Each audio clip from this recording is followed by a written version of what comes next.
ब्रेकनंतर बुलेटिनमध्ये आपलं स्वागत आहे आणि यानंतर पाहूयात आताच्या महत्त्वाच्या headlines. Headlines brought to you by Chitale बंधू.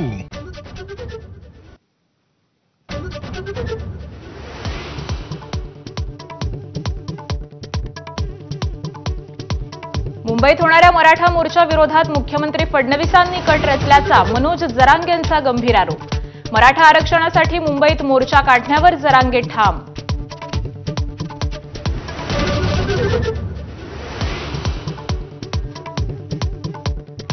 गणेशोत्सवाच्या पार्श्वभूमीवर मुख्यमंत्री फडणवीसांच्या अध्यक्षतेखाली आज सह्याद्री अतिथीगृहावर बैठक. गणेशोत्सवाची तयारी, प्रशासनाकडून केल्या जाणाऱ्या उपाययोजनांवर होणार चर्चा.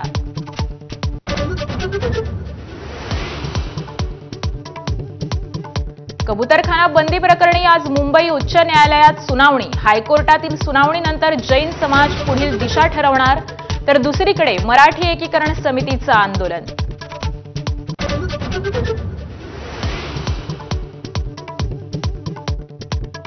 बच्चू कडूंना मुंबई सत्र न्यायालयाचा दणका. सरकारी कामात अडथळा आणत कर्मचाऱ्याला धमकावल्याप्रकरणी दोषी. मुंबई सत्र न्यायालयाकडून 3 महिन्यांच्या कारावासाची शिक्षा.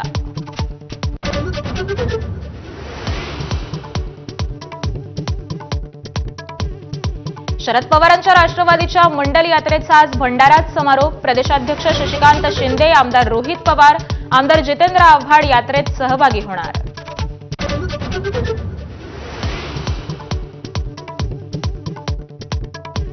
आगामी पालिका निवडणुकीच्या पार्श्वभूमीवर नाशिक भाजपची कार्यकारिणी जाहीर. आमदार सीमा हिरेंची कन्या रश्मी हिरे सरचिटणीस, तर देवयानी फरांदेंचे दीर सुनील फरांदे उपाध्यक्षपदी. नव्या कार्यकारिणीत घराणेशाही जपल्याचा आरोप.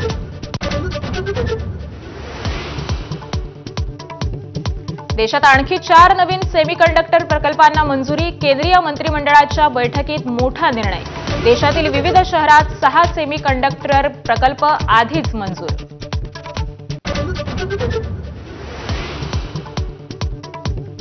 मुंबई विभागीय कनिष्ठ महाविद्यालयीन शिक्षक संघटनांचं आज आझाद मैदानात जेल भरो आंदोलन. तत्कालीन शिक्षण उपसंचालक संदीप संगवेंवर कारवाईची मागणी. सुमारे 500 शिक्षक स्वतःला अटक करवून घेणार.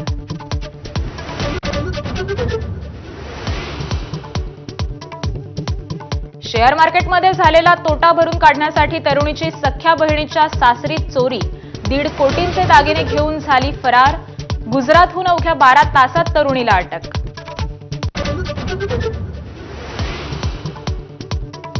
चेन्नईच्या कारखान्यात भारतातील पहिल्या हायड्रोजन ट्रेनची निर्मिती सुरू. 1200 हॉर्स पॉवर ट्रेनचं काम जोरात. ताशी 110 किलोमीटर वेगानं धावणाऱ्या ट्रेनची पहिली झलक माझावर.